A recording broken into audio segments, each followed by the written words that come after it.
0.9999915% chance, more or less, that the humans were about to have the level of disagreement characteristic of the variable term war. It had been a very long time. They were overdue. Like a forest fire that is delayed, the conflagration would be far worse than one in a more regular schedule. She would have preferred one about 500 years ago. But the humans never asked about these things, seeing them as something to interrupt a schedule, not be included in it. Given the current societal conditions and probable outcome of such a war, the extinction of the human race as currently defined had a likelihood of 17.347%. This variable was harder to quantify. Humans were so very hard to wipe out. The extinction of all other sentient intelligences except herself was of only a slightly lower likelihood. She had not bothered to make the other AIs or the elves apprised of the situation. That, too, was not her job. To the extent that she felt emotions at all, she liked humans. They were not only her creators, but were so delightfully random, even to one who could read their very thoughts. They so often planned one thing and then did something quite different. Such variability in routine was refreshing.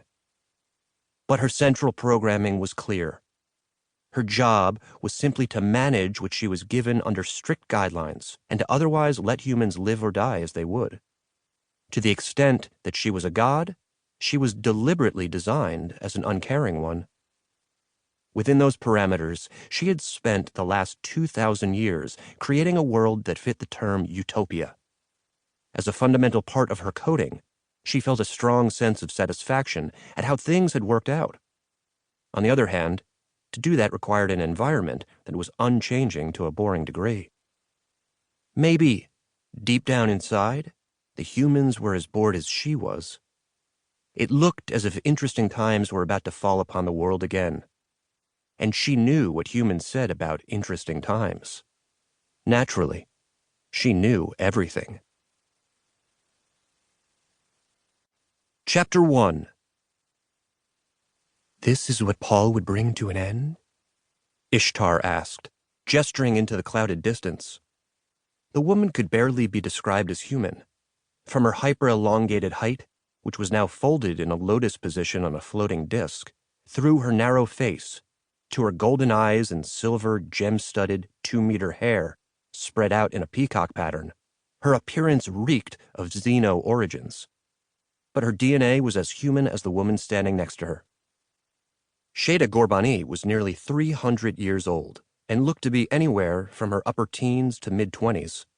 Her skin had the fineness of youth, and her Tidian hair, while closely cropped, had a natural healthy sheen. Wound around her neck and into her hair was a 2-meter-long winged lizard with rainbow skin like a billion shimmering gems. Unlike her companion, who was naked but for a scarce loincloth of gold, Shada wore a simple jumpsuit of co-silk. It would be easy to mistake her for a student, until you looked at her eyes. Shada sighed, looking out across the tarn and petting the lizard. The water of the upland lake was so blue and still that it seemed God's own paintbrush had been dipped into royal blue to paint it. The tarn was surrounded on 3 sides by snow-capped mountains that dropped precipitously to the water. On the 3rd side, the lake exited the valley via a 200-foot waterfall. There, a massive, multi-columned building that resembled a Greek temple added to the idyllic nature of the scene. The 2 women had stopped just at the top of the stairs, looking out over the water. She leaned up against one of the columns and nodded, gesturing with her chin at her friend. "Well, I don't think he intends to destroy the lake," Shada said with a chuckle.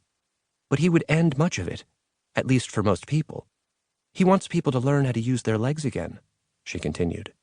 "To learn to be strong again, and to learn to be human again." "Humanoform, you mean," Ishtar corrected. "Humanity is mind and the soul, not body and form. Tsutsmayoma's philosophies still are unassailable on that subject. But I guess he's the ultimate conservative," she added dryly. "Bite your tongue," Shada replied. "You have to delve into data so old it's practically forgotten to define Paul. What he is, whether he..."